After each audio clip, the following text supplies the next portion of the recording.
Take me back to a place where I felt at home. Take me back to a day when we weren't alone. Take me back to an age. 안녕하세요 여러분.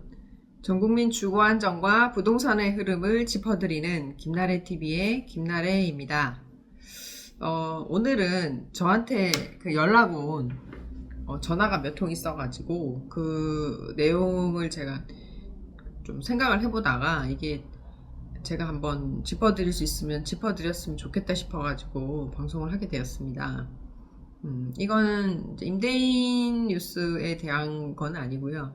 뭐냐면 젊은 사람들에 대한 건데, 그러니까 저한테 첫 번째 연락 온 분은 이런 연락을 하셨어요. 근데 이분은 누나인데 남동생이 30대 초반인데 든든 전세, 허그에서 시행하는 든든 전세에 당첨이 되어서 이거를 들어가야 되는데 이게 든든 전세가 시세 90%라 싸긴 싼데 전세 사기하고 관련 있는 빌라라고 해서 이거 무슨 얘기냐, 난 무슨 얘기인지 전혀 모르겠다, 좀 설명을 해달라 하고 요청을 하셔가지고 제가 설명을 들었어요. 든든 전세라고 하는 거는 이제 여러 가지가 있는데 거기서 말하는 허그하고 관련 있는 든든 전세는 허그에서 그 빌라 주인들이 임대 사업을 했겠죠. 임대 사업을 하다가 그중에 우리 회원도 많이 있겠지만 전세금 반환 보증이라는 게 있어요. 그러니까 전세금을 주인이 세입자한테 돌려주지 못할 때, 돌려주지 못하면 그걸 대신 허그에서 갚아줘요. 공기업이죠. 우리나라 기업에서 공기업 갚아주고 세입자를 내보낸 다음에 이 집주인한테 요걸 몇 개월 안에 갚으라고 합니다. 근데 요거를 못 갚는 주인들이 많이 발생했어요. 전세금 반환보증 한도를 나라에서 한 번에 떨어뜨렸기 때문에. 그래서 그런 집주인들의 집을 모아서 허그가 자기들이 돈을 못 돌려받는 대신에 이거를 전세, 시세 90%의 전세로 청년, 신혼들에게 주겠다라고 해서 내놓은 게 든든 전세고, 그게 한 1000가구 정도 시장에 나와 있는 상황이에요. 근데 이제 그 사연자 분께서는 이게 전세 사기랑 관련이 있다고 하니 무섭잖아요. 그래서 저희한테 물어보시고 한 건데, 그 동생의 입장에서 이걸 들어가면 좋겠어요 안 좋겠어요 하시더라고요. 지금 전세를 1억에 살고 있대요. 살고 있고 그 든든 전세가 1억 9천 정도 된대요. 근데 위치가 금천구예요. 서울 금천구는 서울에서 가장자리에 있잖아요. 여러 군데가 많지만. 근데 일단은 만약에 제 동생 같으면 안 들어가라고 할 것 같습니다. 왜냐하면 일단 그런 전세를 한번 들어가 버리면 사람이 집값이 오르든 말든 잊어먹고 있게 돼요. 한번 들어가면 2년 살고 4년 살고 나면 사실 제 생각에는 올겨울 기점으로 해서 집값이 상당히 많이 오를, 특히 서울 시내는 많이 오를 가능성이 보이거든요. 그 증거도 사람들이 집을 많이 사러 다니고 있고 살려고 알아보고 저희한테 문의를 많이 하세요. 그래서 제가 볼 때는 확실히 올겨울은 좀 오를 것 같다. 근데 이분들이 전세 살고 나오시면 서울 집값은 천지개벽해 있을 거거든요. 근데 이분이 지금 1억에 살고 계시니까 1억 9천 전세도 대출을 받아서, 전세 대출 받아서 들어가는 걸 거란 말이에요. 그런 상황에서 그럼 집을 새로 사라고 했을 때 살 수 있는 데가 별로 없다, 이렇게 얘기를 하시더라고요. 그 누나분이 2억 가지고 어디 가서 1억 9천 가지고 집을 사겠냐. 그분이 생각할 때는 그냥 아파트 같은 거 생각하신 것 같아요. 근데 서울 시내의 아파트는 물론 일단 될 수가 없고, 그렇다고 해서 거기에 맞춰서 경기도에 나가서 사면 그분이 서울 중구 부근에서 직장을 다니시는데 왔다 갔다 할 수가 없잖아요. 경기도에서 물론 출퇴근 많이 하시지만 거의 1시간 반 이상 걸릴 테고. 그래서 제 생각에는 만약에 제 동생이라면 서울 시내에서 빌라를 사라고 하고 싶습니다. 그냥 빌라 말고, 멀쩡한 거 말고 재개발 지역 안에 있는 빌라를 사서 몸테크를 하는 게 어떻겠냐 하고 말씀을 드렸어요. 했더니 찾아보시더니 1억 9천으로는 빌라도 못 산다는 거 이제 깨달으신 거예요. 빌라도 살 게 없다. 그러면 서울 아주 외곽에 있는 빌라를 사야 되냐. 근데 이게 꼭 1억 9천에 맞춰서 생각하지 마시고, 이게 서울 중심지 안에 있죠. 뭐 예를 들어 강남, 서초, 용산 그 안에 있는 빌라를 골라서 잘 수리해가지고 들어가셔가지고 살면 지금 그 오세훈 그 서울시장이 추진하는 것 중에서 신통기획이라는 거랑 모아타운이라는 게 있어요. 그러니까 둘 다 재개발하는 방법 중에 하나인데 행정 절차를 좀 빨리 해준다 하는 거거든요. 그래서 그런 빌라 다가구들을 밀어내고 아파트로 새로 짓는 사업을 하고 있기 때문에 만약에 결혼을 안 한 싱글이라면 그런 집들을 하나 땅 지분을 가지고 있으니까 그런 재개발을 할 만한 동네의 빌라를 골라가지고 사서 들어가셔가지고 거기서 이른바 몸테크 하시면서 수리하는데 그렇게 많은 돈이 필요하지 않거든요. 적당히만 수리하셔가지고 살면서 아마 4년 뒤에는 그거의 가격이 훨씬 더 많이 오를 거예요. 오이 든든 전세 뭐 금천구에 들어간다고 해봤자 4년 뒤에는 똑같거든요. 자기 재산이 늙거나 그런 거 없이 집값만 엄청 올라가 있단 말이에요. 그럼 그때 되면 그 사람들이 엄청 좌절해요. 나는 집을 살 수가 없구나. 사람이 집값이 오른 시기를 한번 놓치고 나면요. 그 일종의 확증 편향 같은 게 생겨서 아, 집값이 언젠간 떨어질 거야 라고 생각하면서 계속 집값이 떨어지기를 기다리고 있어요. 제가 나이가 40대 후반인데 저희 나이 때도 그런 사람들이 폭등기가 한 2번 정도 있었거든요. 다 놓쳤어요. 그러니까 한 번 놓치면 또 놓쳐요. 자기가 사지 못했던 가격을 알고 있기 때문에 떨어질 거다 하고 또 기다리고 있거든요. 집값이 떨어질 때는 아무도 집을 사지 않습니다. 그리고 이런 분들이 남들 오를 때도 안 산 사람이 내릴 때는 절대 못 사요. 그러니까 오히려 제가 볼 때는 한번 그런 시기를 겪은 분들은 더 확증 편향 때문에 집을 못 사고 아예 사회생활 처음 시작하는 청년들은 주변 조언들 무시하시고 그냥 집을 사시는 게 제가 제일 좋은 길이다. 왜냐하면 이 젊은 사람들이 다 아파트 청약을 기다리고 있는데 감히 말씀드리자면 아파트가 나올 수가 없어요 지금. 왜냐하면 분양가 상한제라는 게 있어가지고 아파트의 가격을 정부에서 이렇게 일률적으로 잡아둡니다. 그러니까 뭐 지금 거리에 있는 아파트 가격들 얼마 해가지고 이 아파트의 분양가를 실제 시세하고 아주 차이가 많이 나게끔 해놨기 때문에 아파트 그런 분양가 상한제가 있는 아파트에 당첨된 사람들은 아주 좋겠죠. 그 사람들은 시세 차익이 뭐 한 10억이면 자기들은 7억, 8억에 살 수 있으니까.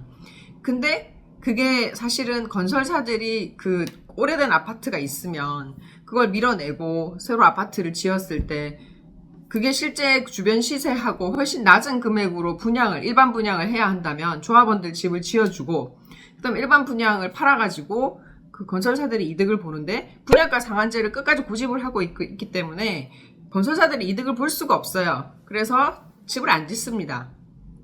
그리고 또 말씀드릴 수 있는 건 지금 큰 대형 사업장을 할 수 있는 PF라 그래요. 프로젝트 파이낸싱. 그래서 어쨌든 공사비하고 땅값을 대출해주는 기능 자체가 지금 다 정지가 돼 있어요.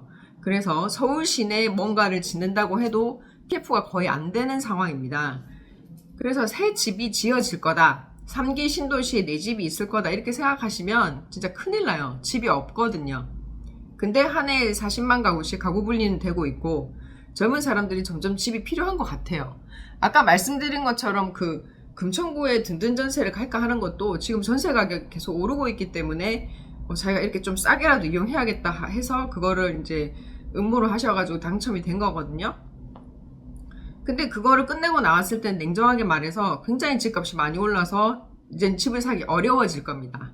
그러니까 제가 볼 때는 서울 시내 안에서 한강에 가까운 쪽부터 해서 빌라를 빨리 찾으세요. 그 20대, 30대 청년들이 내가 볼 때는 앞으로 자기 재산을 보전하려면 감히 말씀드리는데 경기도로 나가시면 절대 안 됩니다. 경기도 나가지 마시고 서울 시내 안에서 지하철을 탈 수 있는 재개발이 가능한 지역의 빌라를 사시면 신통 모아타운 때문에 내가 투자한 금액에 비해서 조금 뭐 많이는 안 오를지라도 이게 사업이라는 게 재개발이 굉장히 오래 걸리거든요.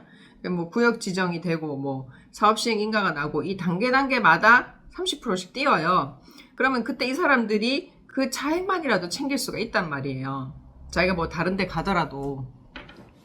그러니까 괜히 깨끗한 집 찾아서 또 그 빌라 사람은 신축 찾는 사람들이 있는데 재개발 지역이 아니면 빌라를 사지를 마세요. 그러니까 재개발 지역이라는 건 제 말은 구역 지정을 받고 이런 게 중요한 게 아니라 봤을 때 상가가 좀 적고 빌라나 다가구가 많고 오래된 동네고 도로가 좁아서 재개발을 할 필요가 있는 서울 시내 안의 지역을 고르시란 말이에요. 또 감히 말씀드리면 이건 정말 제 동생이라고 생각해서 말씀드리는 건데 노도강 금강구는 사지 마십시오. 사는 게 아니에요. 제가 얼마 전에 또 어떤 전화를 받았냐면 전화 많이 받죠, 그렇죠? 그 금천구에 롯데캐슬을 12억에 사시겠다는 거예요. 어떤 공무원분이. 사면 어떻겠냐 해서 절대 사지 마시라고 했거든요. 지금 롯데캐슬 12억이면 엄청난 돈이에요. 그러니까 그걸 가지고 금천구에 사서 집값이 오르니까 또 내가 아파트를 사야지 해가지고 고르고 고른 게 금천구라면 나중에 수익률 측면에서 서울 중심지하고 엄청 차이가 납니다. 그래서 차라리 그 12억이면 강남구에 좋은 빌라를 얼마든지 살 수 있거든요. 강남구에서 재개발이 될 만한 곳, 서초구, 동작구에서 재개발이 될 만한 곳에 빌라를 사시는 게 나중에 그 집에 살다 나왔을 때 그 집의 가치가 훨씬 높아질 수 있는 길이고 그런 지역을 택하지 않고 자기 현재의 어떤 편의만을 생각해서 집을 선택하면 중요한 거는 이 집이라고 하는 거가 보통 사람들의 인생에 있어서 월급 받아서 쓰는 거는 그냥 쓰는 거고 이 집이 나중에 노후에 자산이 되는데 이 집이 오르지 않는다라고 하면 집이 오르는 지역에 살고 있는 사람들하고 이 자산 격차가 엄청 많아지거든요. 아까 말씀드린 것처럼 폭등기 2번 거치고 나면 2배, 3배 차이는 1도 아니게 돼요. 그러니까 인천에 이제 집을 산 사람도 있어요. 예를 들어 뭐 어떤 분은 인천에다가 한 15년 전 그때쯤에 5억짜리 아파트를 사셨어요. 근데 그때쯤에 이분이 경남 아파트, 반포에 있는 경남 아파트를 보러 가셨는데 너무 오래되고 지저분해서 안 사신 거예요. 그래서 이걸 살까? 저걸 살까 하다가 인천에 신축을 샀는데 그 인천의 신축은 5억에서 지금 5억 5천이 되었고 그 반포의 경남 아파트 다 썩은 아파트는 뭐가 됐냐? 원밸리가 된 거예요. 지금 60억 하잖아요. 이 차이가 어마어마한 거예요. 그래서 이분은 어떻게 하셨을까? 이분은 자기 아들에게 재개발 빌라를 사줬습니다. 사게끔 한 거죠. 왜냐? 언젠가는 강남에 있으면 그 땅의 가치는 올라가고 그게 지저분하면 그 동네 아파트들이 가치가 있으니까 그걸 밀어서 아파트를 만드는 사업이 활성화가 된다. 그러니 너도 혜택을 봐라 해서 그걸 사신 거예요. 그러니까 이거를 이 젊은이는 너무 좋은 거예요. 이분의 아들은 아빠가 자기가 실패담이 있기 때문에 거기에서 이제 반성하셔가지고 얘는 빠른 길을 가라 하고 얘한테 도와준 거잖아요. 너는 여기에 집을 사라 하고. 근데 그렇게 잡아준 부모님이 만약에 없다면 젊은 사람들은 되게 쉬운 선택을 해요. 예를 들어 자기가 뭐 인천에 사업장을 다니고 있어. 근데 자기 와이프는 영종도에 있는 뭐 쇼핑몰에서 일을 하고 있어. 그러면 이 두 사람이 30대 부부가 집을 살 때 어디를 선택하냐면 계양에 사거든요. 인천 계양에. 인천 계양은 이렇게 하면 인천 요 위쪽에 있고 서울에서 가까워요. 그리고 거기에다가 2억짜리 집을 산단 말이에요. 그래서 제가 캐시로 얼마 있냐 했더니 2억이 있대요. 캐시로 2억이 있으면 대출 2억을 더 받아서 차라리 들어와라. 마포 부근에 빌라를 사라. 제가 이렇게 얘기를 했어요. 왜냐? 마포 부근에 빌라면 이게 나중에 올라가지고 모아타운이나 신통기획으로 아파트가 될 수 있거든요. 그럼 그 될 수 있다는 가능성만으로 올라갈 수 있는데 계양에 사버리면 오르질 않아요. 거기에 있는 뭐 아파트나 빌라들은 오르기가 어려워. 땅이 너무 많아서. 그러니까 무조건 서울 시내 안에 사야 되는데 제가 얘기를 하면서도 이 사람들이 안 살 것 같더라고요. 왜냐면 제가 이런 조언을 10몇 년 이상 해왔는데 제가 빌라 사라 할 때 안 산 친구들은 다 지금 엄청 후회하고 있거든요. 그러니까 그때 재개발이 될 거라고 생각하고 그 땅 지분을 사모은다고 생각하고 서울 시내 빌라를 사라고 했는데 다들 빌라 사는 거 주저주저 하다가 3억짜리 빌라가 8억이 되고 지금 그런 상황이에요. 모아타운하고 신통 때문에. 근데 그런 걸 모르는 애들은 특히 이제 지방에서 올라온 사람들은 무조건 아파트를 사야 되는데 서울 아파트가 너무 비싸니까 경기도로 가서 빨간 버스 타고 이렇게 왔다 갔다 한단 말이에요. 근데 거기는 집값이 안 올라요. 서울 시내만 올라요. 앞으로 그게 더 많아질 테니까 여러분이 지금은 이게 전초전에 불과하고요. 결국엔 집값이 오르는 동네에서 또 오르게 돼요. 이 격차가 엄청나집니다.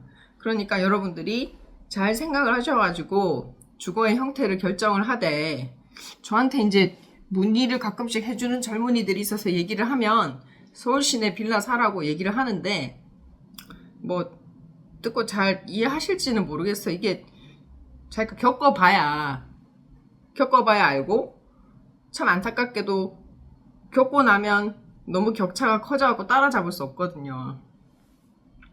지금이라도 네이버 부동산을 켜가지고 신통기획이 뭐고, 우어타운이 뭐고, 재개발 지분이 뭐고, 뭐 이런 것들을 젊은 사람들이 좀 공부를 해보시고 자기 직장에서 가까운 곳에 썩은 빌라에 빨리 투자를 하시기를 바랍니다. 그렇게 하면 4년 뒤에, 전세 살고 나온 4년 뒤에 자산보다는 훨씬 많이 올라 있을 거니까 그때 대해서 후회하지 마시고 다들 꼭 공부를 해서 탈출하시기 바랍니다. 자, 오늘 김나래 TV는 여기까지 하고 끝내겠습니다. 다음 시간에 또 찾아뵙겠습니다.